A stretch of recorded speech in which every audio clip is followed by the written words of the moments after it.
Commander Zixathera stared at the dead control panel in front of her. The lights that should have been blinking were dark. The screens that should have shown star maps and engine readings were black. Only the emergency power kept a few small, red lights glowing in the darkness of the bridge. 3 days ago, everything had been normal. The Altarian research ship Quantum Echo had been flying through space on a simple mission. They were supposed to study plants and animals on distant worlds, nothing dangerous, nothing that should have gone wrong. But it did go wrong. Zixathera's long, thin fingers touched the communication device on her collar. "Engineering team, report," she said in her musical Altarian voice. The answer came back filled with static. "Commander, the engines are completely dead. We cannot fix them. The hyperdrive is broken beyond repair. We are stuck here. Stuck." The word hit Zixathera like a physical blow. They were floating in empty space, far from any star system, far from any trade routes, far from any help. She looked around the bridge at her crew. There were 12 Altarians on the Quantum Echo, all of them scientists and engineers, all of them smart people who had dedicated their lives to learning about the universe. None of them soldiers. None of them prepared for this. Dr. Kethali, the medical officer, looked up from her readings. "Commander, I have bad news. Our life support systems are failing. The air recyclers are working, but barely. We have maybe 6 more days before the air becomes too poisonous to breathe. 6 days. Zixathera did the math in her head. The nearest Altarian patrol ship was months away from their last known position. Even if someone noticed they were missing, which might take weeks, no one would know where to look for them. "What about the distress beacon?" asked Veltar, the communications officer. "Still working," Veltar replied. "But it is running on emergency power. It will die in 2 days, maybe 3, and there is nobody close enough to hear it anyway." Zixathera nodded slowly. She had hoped Veltar would have better news, but she had expected this answer. The Altarian Confederacy was vast, but space was much vaster. Ships could disappear out here and never be found. She thought back to how this had started. They had been investigating strange energy readings near a dead star system, old readings that did not match anything in their databases. As scientists, they could not resist taking a closer look. The energy readings had led them to what looked like an ancient space station. It was huge and clearly very old. Older than any Altarian technology, maybe older than the Altarian species itself. "We should scan it," Dr. Kethali had suggested. "Think of what we might learn." Zixathera had agreed. It seemed safe enough. The station appeared to be dead. No power readings, no signs of life, just an ancient relic floating in space. But when they had started their scans, something had woken up. The station had come alive all at once. Lights had blazed along its surface. Weapons that should have been dead for thousands of years had turned toward their ship. And then those weapons had fired. The Quantum Echo had tried to run, but it was too late. Some kind of energy beam had hit their engines. Not enough to destroy the ship, but enough to cripple it completely. Their hyperdrive had shut down. Their main engines had died. Even their backup power systems had been damaged. They had drifted away from the ancient station, but they could not escape the star system, could not call for help, could not do anything but wait.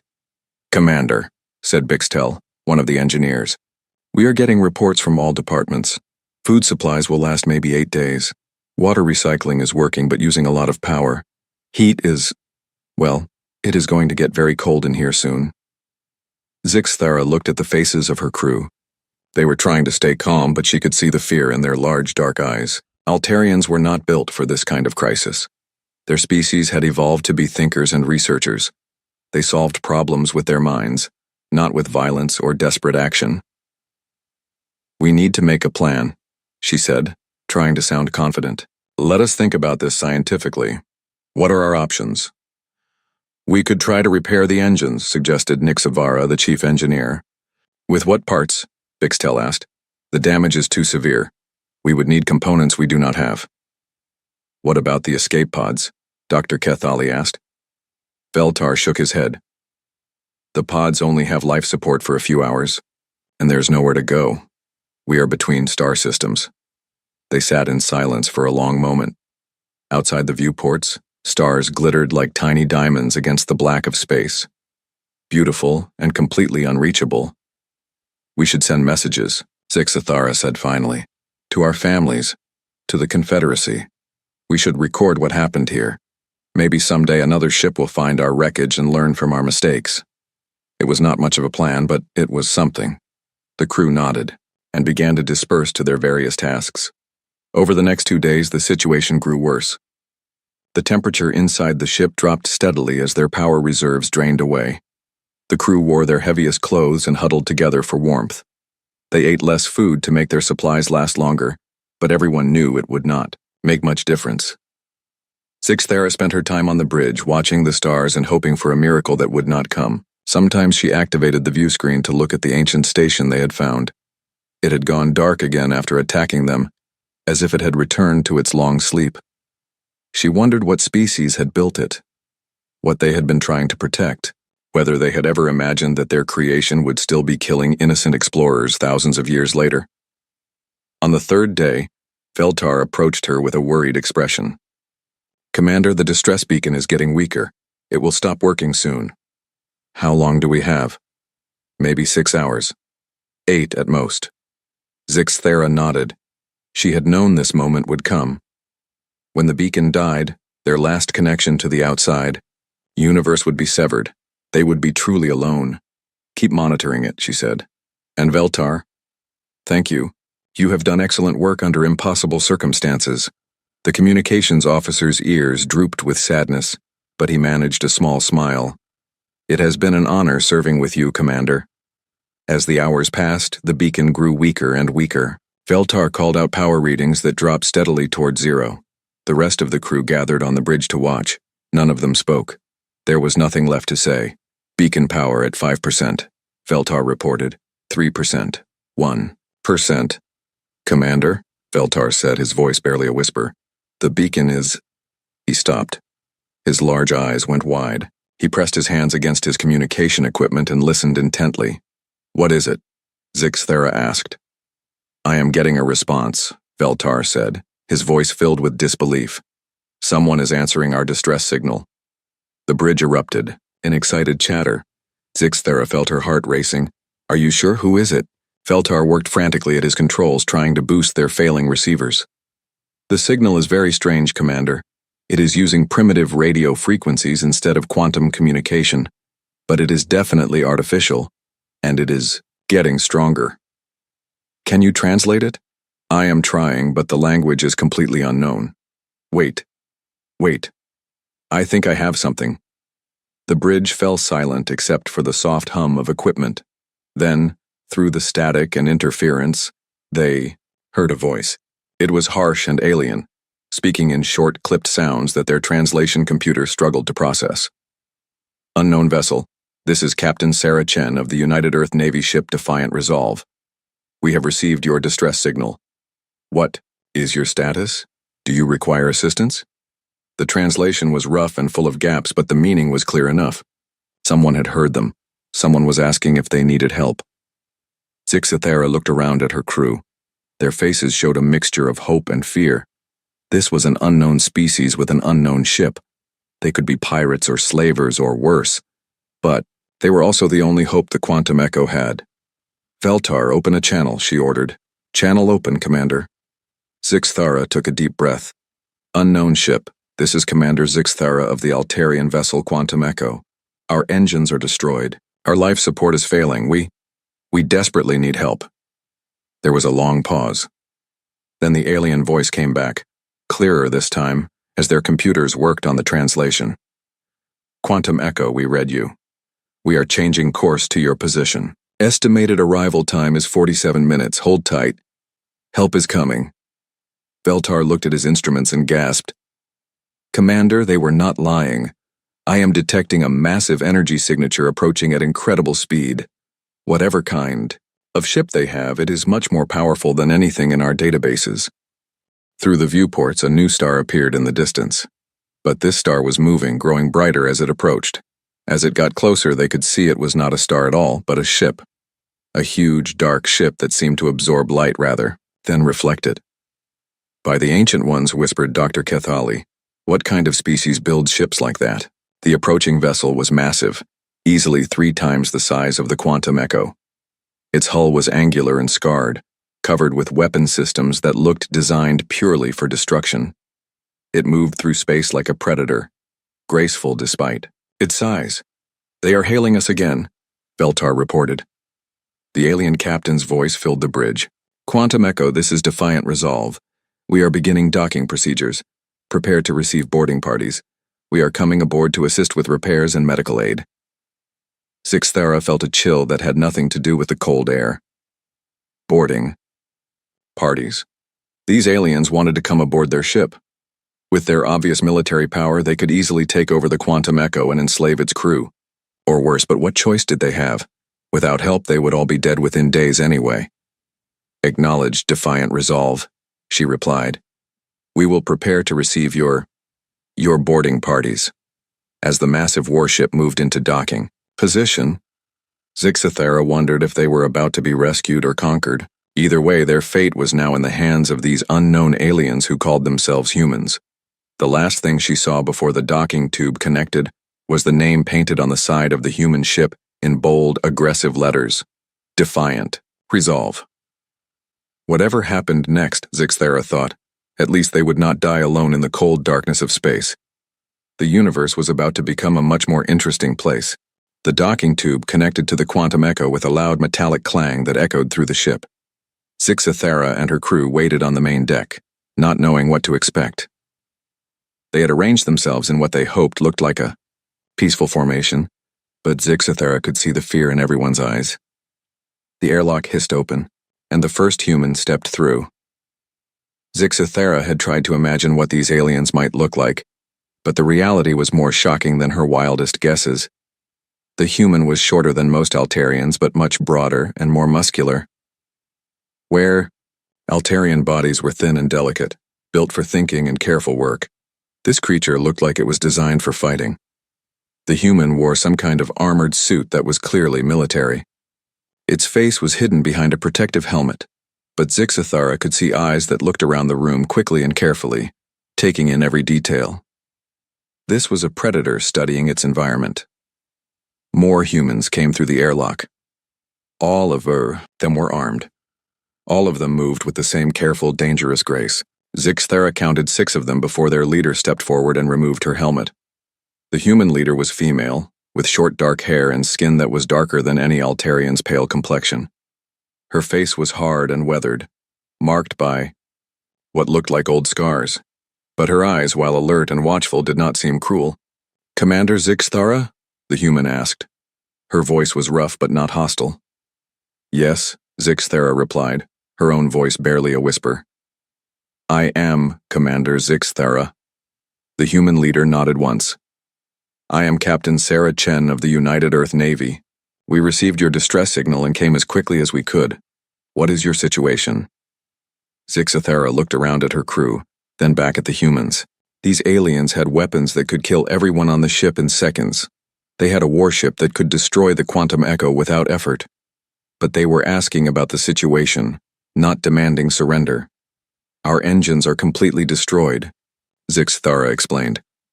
"Our life support systems are failing. We have perhaps 4 days of air remaining, maybe less. Our food and water will last about a week." Captain Chen nodded and spoke into a device on her wrist in rapid human language. Zixthara's translation computer could only catch a few words: medical team, engineering, and emergency supplies. "We are going to help you," Captain Chen said, turning back to Zixthara. "My people are bringing equipment to fix your life support systems. Our medical officer will check on your crew's health, and our engineers will see what we can do about your engines." Zixthara stared at the human captain. You are going to help us? Just like that? You do not want anything in return?" "Captain." Chen tilted her head slightly as if the question confused her. "You sent a distress signal. You need help. That is enough." Before Zixthara could respond, more humans came through the airlock. These ones carried large cases of equipment and supplies. They moved quickly but carefully, like people who knew exactly what they were doing. One of the humans, a smaller female, with red hair, approached Dr. Cathali with a device that was obviously some kind of medical scanner. She spoke in simple, slow words that the translation computer could handle better. I am Dr. Rodriguez. I need to check your health. Is this acceptable? Dr. Cathali looked at Zixathara, who nodded. The human doctor began running her scanner over the Altarian medical officer, studying the readings with professional interest. Meanwhile, other humans had spread throughout the ship. Zixathara could hear them working in the engineering sections, their voices calling out measurements and instructions. They seemed to know what they were doing, even though they had never seen Altarian technology before. Captain Chen, Zixathara said carefully, may I ask why you are doing this? Your ship is obviously powerful. You could simply take what you want from us. Why help instead? The human captain looked at her with an expression that Zixathara could not read. Because you asked for help, she said simply, and because it is the right thing to do, the right thing to do. The phrase was strange to Zixathara. In Altarian society, decisions were made based on careful analysis of costs and benefits. Treaties were negotiated, agreements were made. Help was given in exchange for something of equal value. But these humans seemed to be operating on completely different principles. A loud crash came from the engineering section, followed by human voices shouting. Zixathara felt her heart sink. Had something gone wrong? But Captain Chen just smiled slightly. Do not worry. That is just Chief Petty Officer Martinez. He likes to take things apart to see how they work.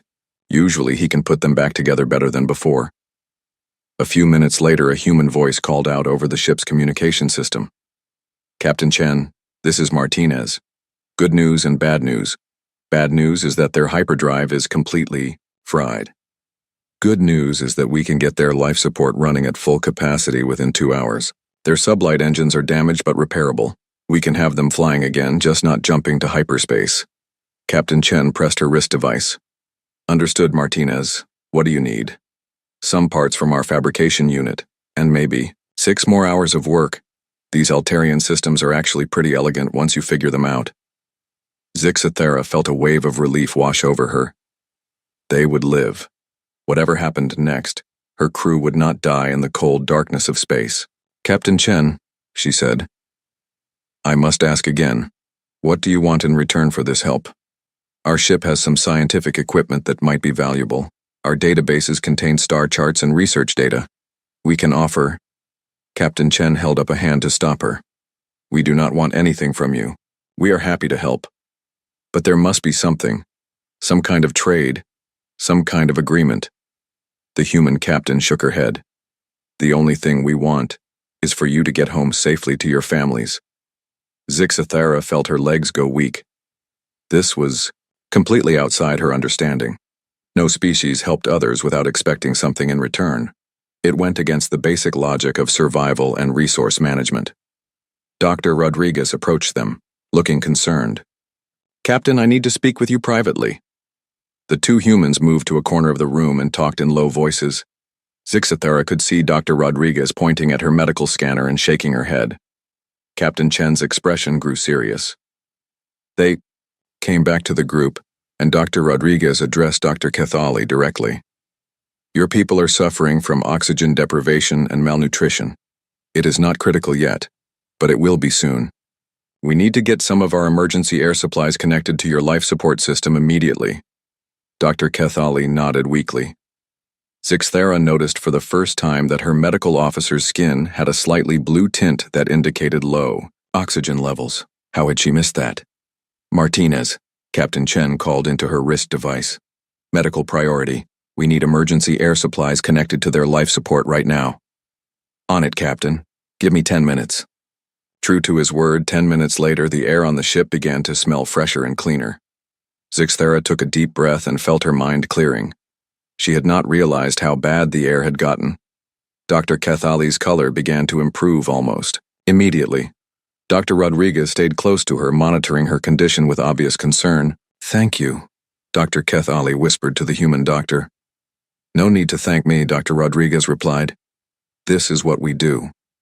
Over the next several hours, the humans worked with incredible efficiency. They repaired systems that the Altarians had thought were beyond fixing. They shared their food and water supplies without being asked. They even provided warm clothing when they noticed that the Altarian crew was shivering in the cold ship. Zixthera watched all of this with growing amazement. These humans were clearly warriors. Their ship was built for combat, their equipment was military, and they moved with the discipline of soldiers. But they treated the Altarians with gentle care, like precious cargo that needed protection. Veltar approached her with a puzzled expression. "Commander, I have been monitoring human communications. They have been sending messages to other ships in their fleet." "What kind of messages?" Zixthera asked.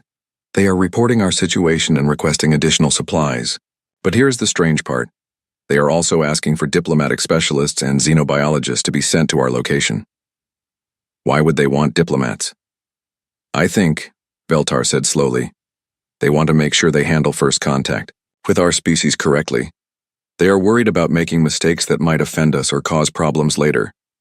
Zixthera stared at him. These humans had just discovered an entirely new intelligent species, and their first concern was making sure they did not accidentally cause offense. Captain Chen noticed their conversation and walked over. "Is there a problem?"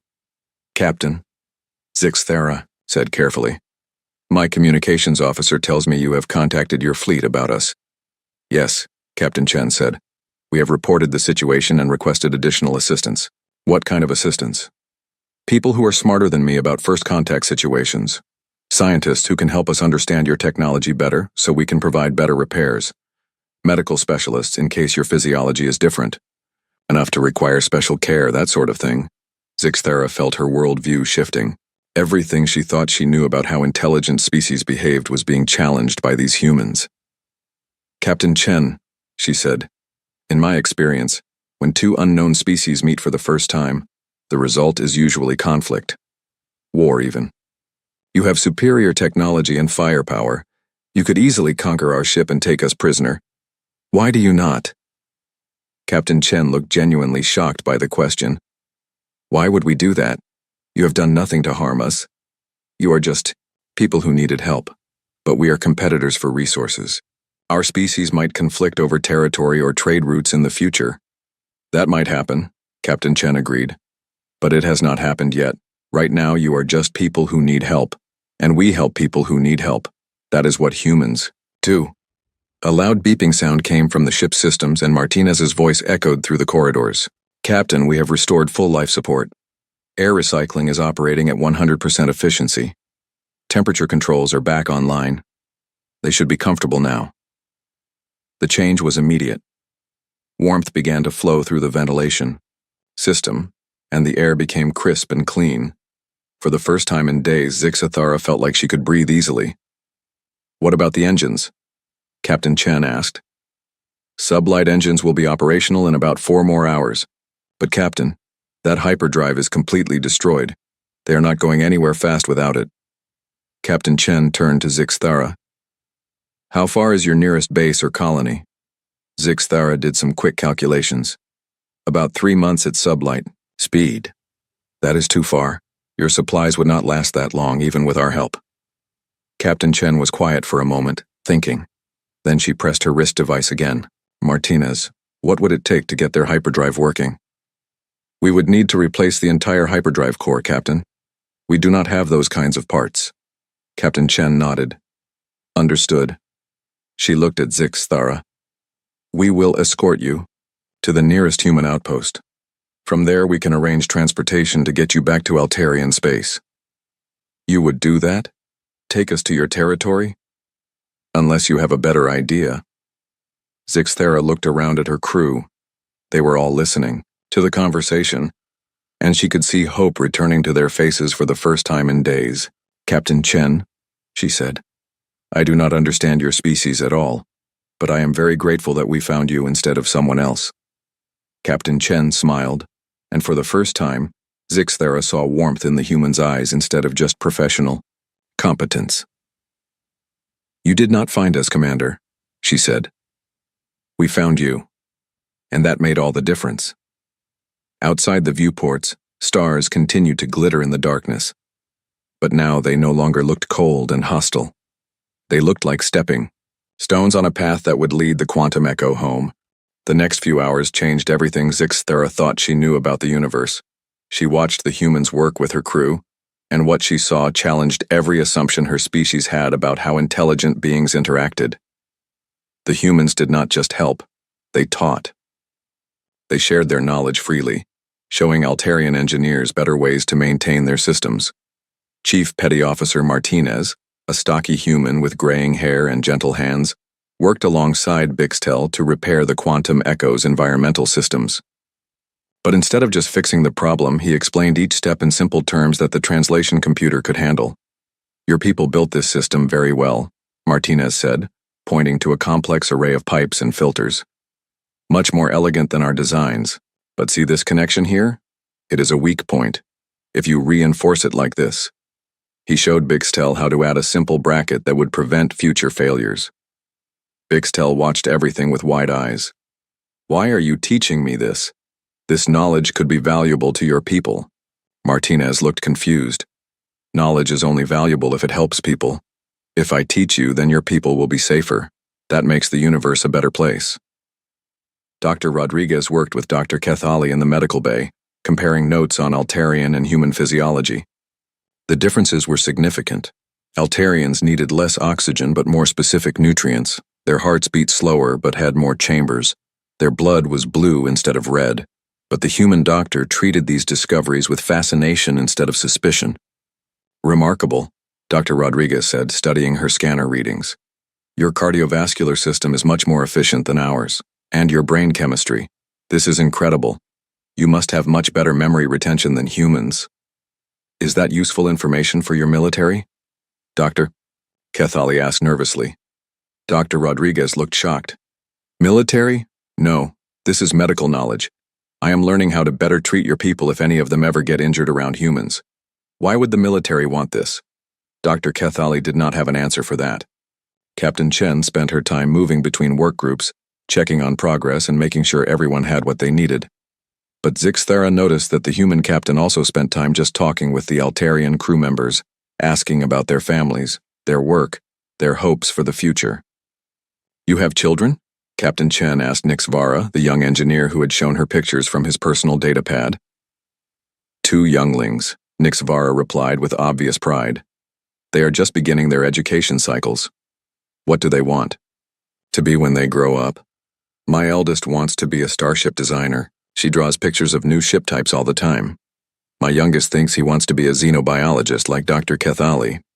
Captain Chen smiled. "Smart kids. I hope they get to see some of the wonderful things this universe has to offer." It was a simple conversation, but it struck Zixthera as significant. Captain Chen was not just seeing the Altarians as an alien species to be studied or managed. She was seeing them as individuals with families and dreams. After 6 hours of work, Martinez announced that the Quantum Echo's sublight engines were fully operational. The life support systems were running better than they had in years. The food and water recyclers had been upgraded with human improvements that would make them more efficient and reliable. "She is ready to fly," Martinez reported to Captain Chen. "Not fast and not far without more fuel, but she will get them where they need to go." Captain Chen nodded and turned to Zixthera. "Our nearest outpost is 2 weeks away at sublight speed. We can escort you there, and from there arrange transportation back to your territory." 2 weeks is a long time," Zixthera said. "Will your ship not be needed elsewhere?" "Our patrol was scheduled to last 3 months. We can spare 2 weeks to make sure you get home safely." Zixthera looked at her crew. They had all gathered on the bridge to hear this discussion. She could see the relief and gratitude in their faces, but also the same confusion she felt. "Captain Chen," she said carefully, "I must ask this directly. What does humanity gain from helping us? What is your species' motivation for this assistance?" Captain Chen was quiet for a long moment. When she spoke, her voice was thoughtful. "Commander, let me ask you a different question. If you found a ship full of injured strangers, what would your people do?" Zixthera considered this. We would assess the situation carefully. Consider the costs and benefits of assistance, negotiate terms for aid, establish communication protocols, form a committee to study the implications. And how long would that take? Several days, at minimum, possibly weeks, depending on the complexity of the situation. Captain Chen nodded. And during those several days, what would happen to the injured strangers? The question hit Zixthara like a physical blow. She realized the implication immediately. They would suffer, possibly die. Exactly, Captain Chen said simply. Humans believe that when someone needs immediate help, you provide immediate help. You figure out the complicated political and economic questions later, after everyone is safe. But what if helping strangers puts your own people at risk? Then, you take reasonable precautions, like we did when we first boarded your ship with armed security teams, but you still help. Veltar, who had been listening quietly, spoke up. Captain Chen, our databases contain information about many species throughout the galaxy. Most of them follow what we call the standard model of first contact. Cautious approach, limited information exchange, lengthy negotiation periods, gradual trust building. You humans seem to follow a completely different model. Captain Chen smiled. What model is that? Help first, ask questions later. That sounds about right, Captain Chen agreed. Dr. Keithali stepped forward. Captain, may I ask about human history? Have your people always operated this way? Not always, Captain Chen admitted. Humans have fought wars, made mistakes, done terrible things to each other and to our environment. But we learned from those mistakes. We decided that the universe has enough cruelty in it already. We do not need to add more. How did you learn this? Zixthara asked. Captain Chen was quiet for a moment, and Zixthara could see old pain in the human's eyes. My grandmother used to tell me stories about the old days, before humans learned to work together. Wars that killed millions. Disasters that could have been prevented if people had just helped each other instead of fighting over resources. She always ended those stories the same way. Sarah, the universe is vast and dangerous. The only way any of us survive is if we take care of each other. And your entire species believes this? Not all of us, Captain Chen said honestly. Humans are not perfect. We still have people who are selfish or cruel. But most of us try to live by a simple rule. Treat others the way you would want to be treated if you were in their situation. Bixtel asked, what if the others do not deserve help? What if they are criminals or enemies? Everyone deserves basic medical care and safety, Captain Chen replied. After that, there can be discussions about justice and consequences, but first you keep people alive. The conversation was interrupted by an alert from the Defiant Resolve's bridge. Captain Chen pressed her wrist device. Captain, this is Lieutenant Commander Park. We are detecting multiple contacts approaching at high speed. Very high speed. Captain Chen's expression immediately became serious. How many? 5 contacts. Unknown configuration. Estimated arrival time, 37 minutes.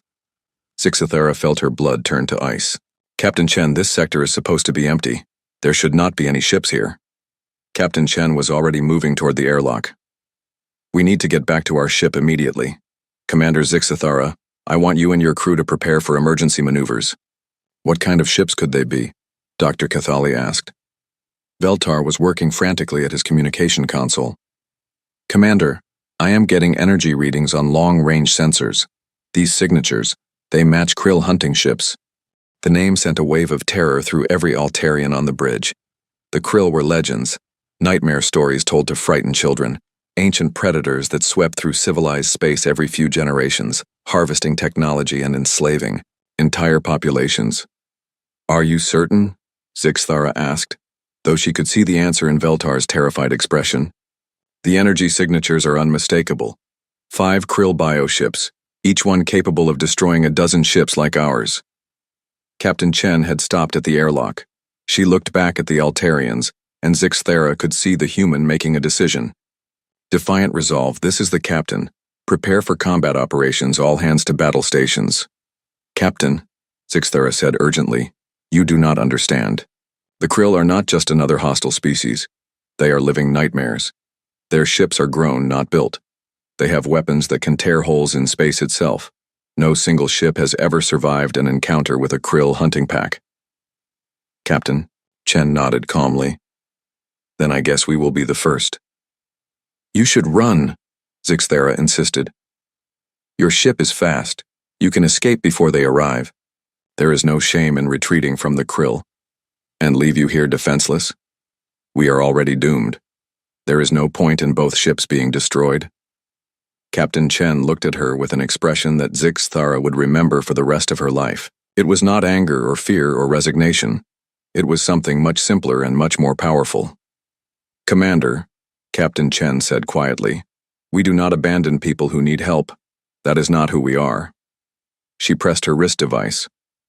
"All human personnel, return to the Defiant Resolve immediately. We have incoming hostiles." As the human crew gathered their equipment and prepared to leave, Martinez approached Bixtel one last time. "If we do not survive this," he said simply, "remember what I taught you about the environmental systems. Take care of your people." Dr. Rodriguez pressed a small device into Dr. Kethali's hands. "This is a medical scanner calibrated for Altarian physiology. Use it to monitor your crew's health." One by one, the humans said their goodbyes, as if they were saying farewell to old friends instead of aliens they had met only hours before. Captain Chen was the last to leave. She stood at the airlock and looked at Zix Thara. "Captain?" Zix Thara said desperately, "Please reconsider. You do not owe us anything. You have already done more than anyone could expect." "Commander," Captain Chen replied, "you sent out a distress call. We answered. That means something to us. It means we take responsibility for your safety. But your crew?" "My crew volunteered for military service knowing that sometimes we would have to risk our lives to protect others. This is what we signed up for." The airlock sealed, and the docking tube disconnected. Through the viewports, Zix Thara watched the massive human warship move into a defensive position between the quantum echo and the approaching threat. On her communication system, Captain Chen's voice was calm and professional. "Quantum Echo, this is Defiant Resolve. We are moving to intercept the hostiles. Stay behind us and be prepared to run if we give the order." "Defiant Resolve," Zix Thara replied, her voice breaking. "Thank you. Just doing our job, Commander. See you on the other side." Zix Thara looked around at her crew. They were all staring at the human ship, watching as it prepared to face impossible odds to protect strangers. "Commander," Veltar whispered, "what kind of species does this? What kind of people risk everything for aliens they just met?" Zix Thara watched the Defiant Resolve charge its weapons and orient toward the approaching Krill fleet. She thought about Captain Chen's words, about Martinez teaching Bixtel, about Dr. Rodriguez caring for Dr. Kethali, about a human grandmother, teaching her granddaughter that the only way to survive was to take care of each other. "The kind of species," she said softly, "that the universe has been waiting for." In the distance, 5 dark shapes appeared against the stars, growing larger as they approached. The Krill had arrived, and the most important battle in galactic history was about to begin. The Krill ships emerged from hyperspace like nightmares given form. Zix Thara had seen pictures of Krill vessels in historical databases, but seeing them with her own eyes was far more terrifying. These were not ships in any conventional sense. They were living creatures, bred and grown for war, each one the size of a small moon.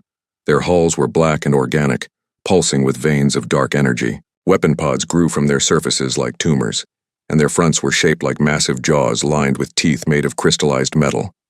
They moved through space with the fluid grace of sea creatures, completely silent, utterly alien. "By the Ancient Ones," whispered Dr. Kethali. "They are even worse than the stories say." The lead Krill bioship was larger than the others, its hull covered in scars from 1,000 battles. Bony protrusions jutted from its surface, and its weapon, a rays glowed with malevolent energy. This was a creature that had devoured entire fleets. The Defiant Resolve looked tiny in comparison, a metal dart facing down 5 living mountains. But the human ship did not retreat. Instead, it accelerated toward the Krill formation, its own, weapons charging for battle. "Quantum Echo," Captain Chen's voice came over the communication system. "Stay back and monitor the situation. If we fail, run. Do not try to help us. Get your people to safety." Zix Thara pressed the communication button with shaking hands. "Defiant Resolve, you are outnumbered 5 to 1. Each of those ships is larger than a dozen of yours. Please reconsider." "Understood, Quantum Echo. We have engaged the enemy before. We know what we are doing." But as Zixthera watched, she wondered if any species could know what they were doing when facing the krill. These creatures had been the terror of space for millennia. They had destroyed civilizations that were older and more advanced than humanity could possibly be. The first attack came without warning. The largest krill bioship opened its massive jaws and spat out a stream of living darkness. The weapon, if it could be called a weapon, tore through space like liquid shadow, reaching out to engulf the human ship. But the defiant resolve was no longer where the attack had been aimed. The human ship had jinked sideways at the last instant, moving with an agility that should have been impossible for something so large. Captain Chen's response was immediate and violent. The defiant resolve fired everything it had. Energy beams, missile salvos, projectile weapons that Zixthera had never seen before, all of it focused on the lead krill ship. The barrage was so intense that space itself seemed to burn. Most species would have tried to avoid the krill, to fight at long range where their superior technology might give them an advantage. But the humans did the opposite. They flew straight into the enemy formation using their speed and maneuverability to stay ahead of the bioship's attacks. Impossible, breathed Veltar. They are fighting the krill at close range. No one fights. The krill at close range. The human ship spun and twisted through space, its weapons never stopping. Every time a krill bioship tried to bring its main weapons to bear, the defiant resolve was somewhere else, striking at weak points and vulnerable spots. But the krill were learning. The smaller bioships began to coordinate their attacks, forcing the human ship into a smaller and smaller area of maneuverable space. Dark energy weapons reached out from multiple directions, and several times Zixthera was certain the defiant resolve had been destroyed. Each time, the human ship somehow survived. Its hull glowed with heat from near misses. Armor plating was stripped away by glancing blows, but it kept fighting. Defiant resolve, Zixthera called desperately. Your ship is taking damage. You should disengage. Negative quantum echo. We are doing fine. But they were not doing fine. Zixthera could see atmosphere venting from several breaches in the human ship's hull. Its weapon fire was becoming less coordinated, suggesting that some of its systems had been damaged. The krill sensed weakness and pressed their attack. All 5 bioships converged on the defiant resolve, their living weapons reaching out like grasping tentacles. For a moment, the human ship disappeared completely in a ball of dark energy. When the energy cleared, the defiant resolve was still there, but barely. Half of its weapon systems were offline. Its engines were sputtering. Emergency. Lights flickered along its damaged hull. The largest krill bioship moved in for the kill, its massive jaws opening to devour the crippled human vessel. That was when Captain Chen did something that no military strategist in the galaxy would have recommended. Instead of trying to escape, she ordered her ship to ram the krill bioship, head on. The defiant resolve accelerated directly toward the creature's open mouth, firing everything it had remaining. The bioship tried to close its jaws and turn away, but it was too late. The human ship struck the krill creature at the base of its throat, punching through organic armor and penetrating deep into its body. The bioship's scream was transmitted. Through subspace, a sound of pain and rage that made every Altarian on the quantum echo clutch their ears. But the ram attack had cost the humans dearly. The defiant resolve was embedded in the dying krill bioship, its front section crushed, its engines dead. Emergency pods began launching from various parts of the ship as the human crew abandoned their vessel. The remaining 4 krill bioships circled like predators, preparing to destroy both the embedded human ship and the escape pods. Zixthera made a decision that surprised even herself. All power to engines, she ordered. Take us toward the battle. Commander? Bixtel stared at her in shock. We have no weapons. Our ship is not built for combat. We are not going to fight, Zixthera said. We are going to rescue the human survivors. The krill will destroy us the moment we enter the battle area. Maybe, Zixthera agreed, but Captain Chen risked her ship and crew to save us. We cannot do less for them. The quantum echo moved toward the battle at its maximum speed, which was painfully slow compared to the military vessels. As they approached, Zixthera could see the human escape pods scattered across space, defenseless against the approaching krill. Quantum Echo, this is Captain Chen. The human's voice came over the radio transmitted from one of the escape pods. What are you doing? I ordered you to run. We are coming to pick up your people, Zixthera replied. Absolutely not. The krill will kill you all. Get out of here. Captain Chen, Zixthera said firmly. You told me that humans do not abandon people who need help. Well, neither do Altarians, not anymore. One of the smaller krill bioships had noticed the approaching quantum echo and was turning toward them, its weapon pods glowing with malevolent energy. Incoming krill ship, Veltar reported, his voice tight with fear. It will be in weapons range in 60 seconds. How long to reach the first escape pod? Zixthera asked. 90 seconds. They were not going to make it. That was when something unexpected happened. The defiant resolve, still embedded in the dead krill bioship, suddenly exploded. But it was not the explosion of a ship being destroyed. It was a controlled detonation deliberately triggered. The human ship had turned itself into a massive bomb, and the explosion tore through 2 more of the krill bioships. In the confusion that followed, with krill creatures screaming in pain and the surviving bioships trying to reorganize, the quantum echo reached the first cluster of escape pods.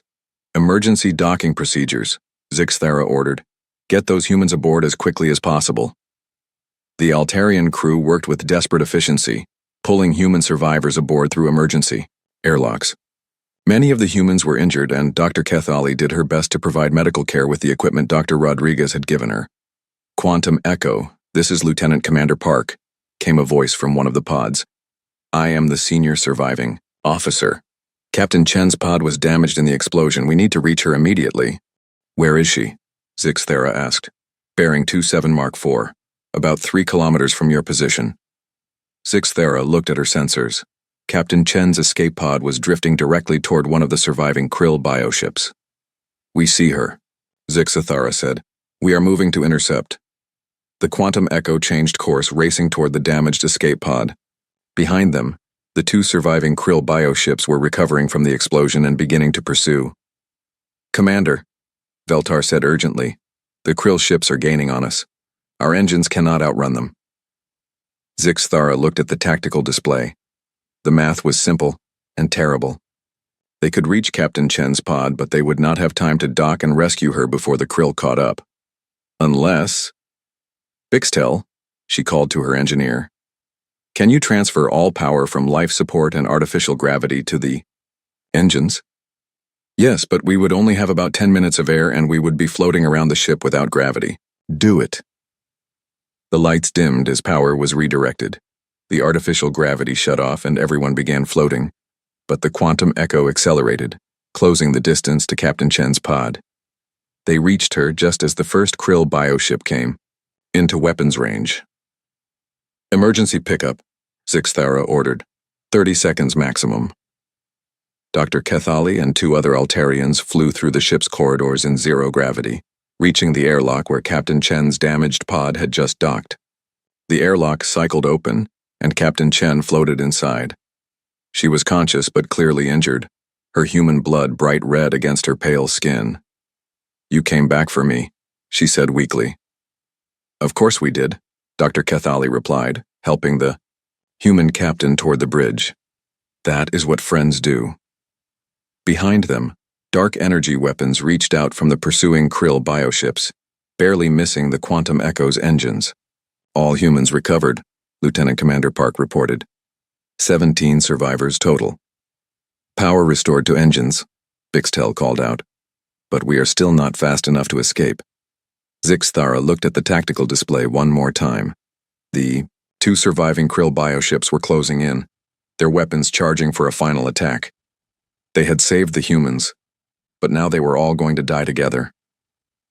Then Captain Chen, bleeding and barely conscious, spoke from where Dr. Kethali was, treating her injuries. Quantum Echo, she said weakly, set course for the ancient station, the one that damaged your ship originally. What? Zixthara stared at her. Captain, that station is what got us into this mess in the first place. Trust me, Captain Chen whispered. Sometimes the thing that hurts you once can save you later. Zixthara looked at the approaching krill ships, then at the ancient station that still floated in the distance, dark and silent. She made her choice.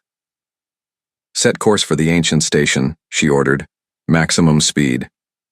As the quantum echo raced toward the mysterious structure with the krill in pursuit, Zixthara wondered if they were flying toward salvation or simply choosing the manner of their death.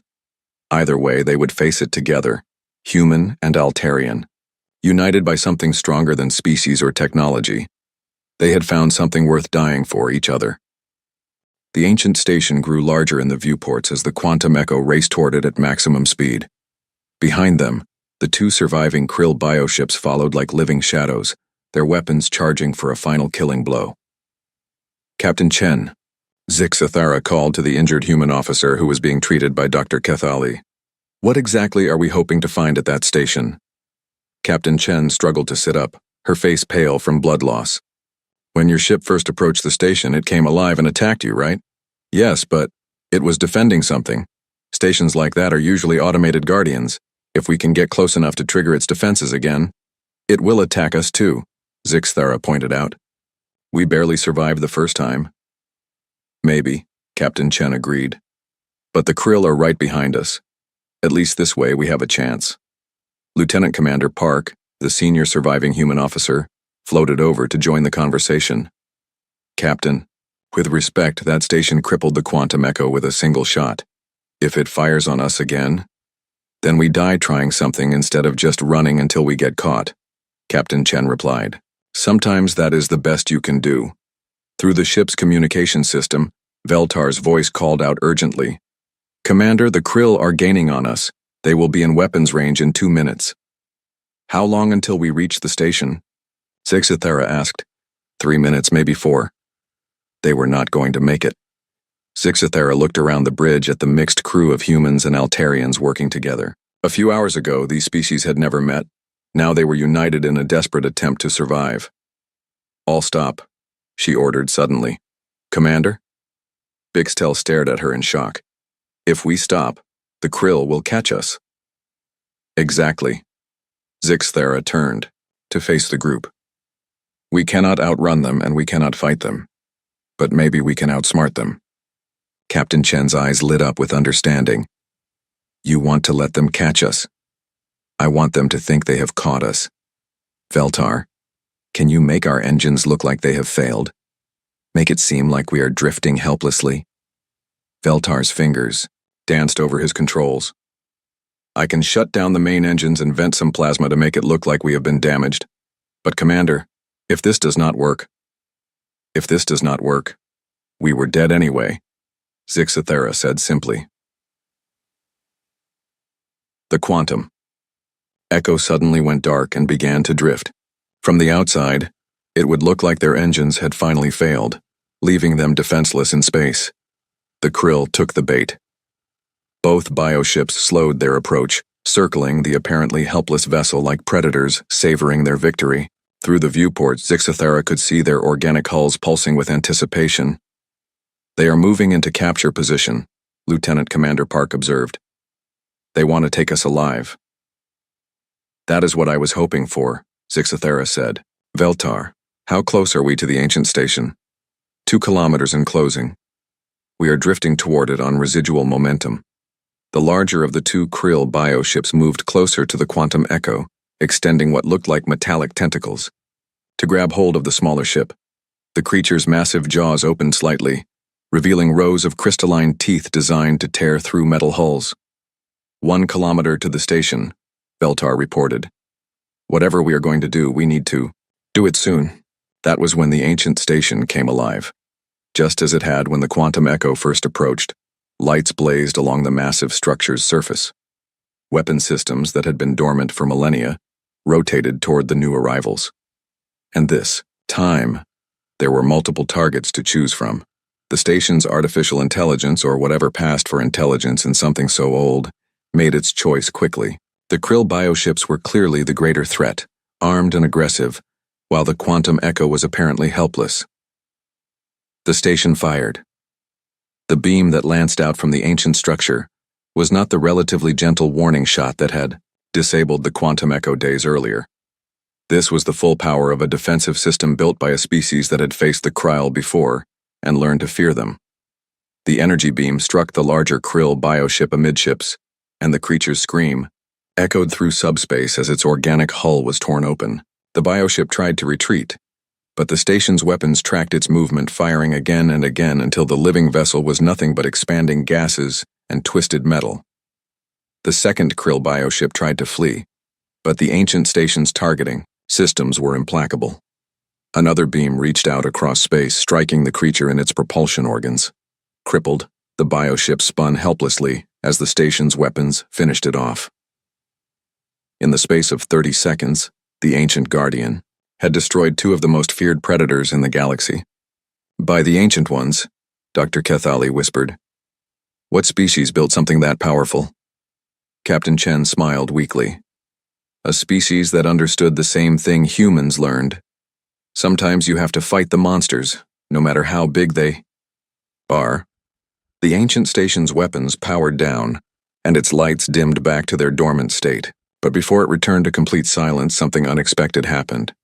Veltar's communication console lit up with an incoming signal. Commander, he said in amazement, the station is trying to communicate with us. Can you translate it? It is using very old protocols, but I think, yes, I can make out some words.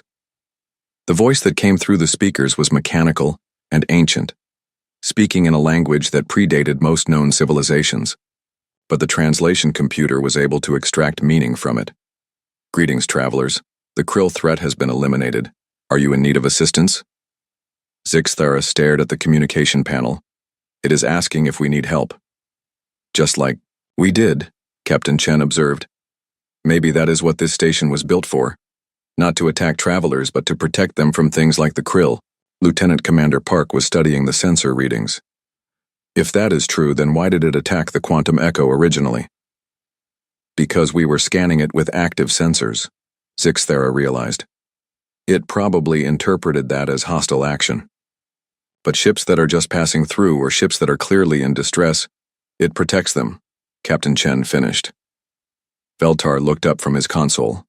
Commander, the station is transmitting again. The ancient voice filled the bridge, once more. Unknown vessels, your ships show signs of damage. This station can provide basic repairs and supplies. Do you wish to accept assistance? Zixthara looked around at her mixed crew of humans and Altarians. They had all been through so much together. They had saved each other's lives, learned from each other, fought side by side against impossible odds. Veltar, open a channel, she ordered. Channel open, Commander. Ancient Station, this is Commander Zixthara of the Altarian vessel Quantum Echo. We accept your offer of assistance. And thank you for saving us from the Krill. It is the purpose for which this station was built, the mechanical voice replied. To protect travelers from the darkness between stars. Please proceed to Docking Bay 7. Repairs will begin immediately. As the Quantum Echo moved toward the massive station, Captain Chen struggled to her feet despite Dr. Kethali's protests. Captain, you should rest, the Altarian doctor said. Your injuries are serious. I will rest soon, Captain Chen promised, but first I need to send a message to Earth Command. She moved to the communication console and began composing a report. Zixthara watched her work, curious about what the human would say about their first contact with an alien species. What will you tell your people about us? She asked. Captain Chen looked up from her work. The truth. That we met a species of scientists and explorers who risked their lives to save strangers. That when the worst predators in the galaxy threatened us, you did not run away. You came back for us. We learned that from you, Zixthara said. You showed us what it means to help others without expecting anything in return. And you showed us that such lessons can spread from one species to another, Captain Chen replied. That maybe, if we are lucky, they can spread throughout the entire galaxy. Lieutenant Commander Park was working at the sensor station. Captain, I am detecting multiple ships approaching, human vessels from the direction of our patrol route. Reinforcements? Yes, ma'am, looks like a full squadron. They must have received our distress signal. Through the viewports, new stars appeared in the distance. But unlike the dark, threatening shapes of the Krill bioships, these lights were warm and welcoming. They were coming to help. More ships coming from the other direction, too, Veltar reported. Those are Altarian vessels, a rescue fleet. Zixthara smiled. It seems both our species care about their people. Good, Captain Chen said. That will make the negotiations much easier. Negotiations? Captain Chen's smile was warm despite her exhaustion. Commander, after what we have been through together, do you really think our species are going to remain strangers? We have work to do, treaties to write, technologies to share, stories to tell. She turned back to her communication console. And I know exactly how I am going to end my report. How? Zixthara asked. Captain Chen's fingers moved over the controls as she added the final lines to her message to Earth Command. When asked why the humans risked everything for strangers, she wrote, the answer was simple. Because they called for help. And when someone calls for help, you answer. Every time. Without hesitation, without question, without fail. She paused, then added one more line. Today we learned that we are not alone in believing this. The universe is full of species waiting to help each other. They just needed someone to show them how. 3 months later, the first joint human-Altarian research station was established at the site of the ancient Guardian. The station served as a symbol of cooperation between the two species, but more importantly, it served as a beacon. Other species, hearing the story of the battle against the Krill, came to investigate. They found not conquerors or competitors, but partners willing to share knowledge and resources freely. The Regelian Trade Consortium arrived first, followed by the Centauri Science Collective, then the Vegan Agricultural Union. Each species came expecting the usual negotiations and careful exchanges of the standard model. Instead, they found something unprecedented, a growing alliance based not on mutual benefit or shared threat, but on a simple principle learned from humanity. Help first. Ask questions later. Within a year, 17 species had joined what became known as the Galactic Cooperation Initiative. Within 5 years, that number had grown to 43. The memorial station built at the battle site bore a simple inscription in dozens of EA languages. They answered the call. But the real memorial was not carved in stone or metal. It was written in the actions of every ship that stopped to help a vessel in distress, every species that shared their knowledge freely, every being that chose cooperation over competition. The Krill, those ancient predators that had terrorized the galaxy for millennia, found that their hunting had become much more difficult. Ships no longer traveled alone through the dark spaces between stars. When one ship sent out a distress call, others answered. Always. The Krill adapted by avoiding the main trade routes and concentrating on isolated systems. But even there, they found that their prey had changed. Species that had once fled in terror now fought back, using tactics and technologies shared freely among the Alliance. Some Krill packs were destroyed. Others simply disappeared into the deep dark of intergalactic space, seeking easier prey among species that had not yet learned the value of cooperation. And in the archives of every member species, the story was recorded for future generations. The story of first contact between humans and Altarians. The story of Captain Sarah Chen and Commander Zixthara. The story of how two species learned that the universe was not a battlefield but a community. The story of how someone called for help and someone else answered without hesitation. It was a simple story, really. But simple stories told often enough can change the universe. The stars no longer seemed cold and distant. They were stepping stones on a path that connected every species, every world, every being who believed in something greater than themselves. They had learned the most important lesson in the cosmos. When someone calls for help, you answer, every time, without hesitation. Because that is what defines us all.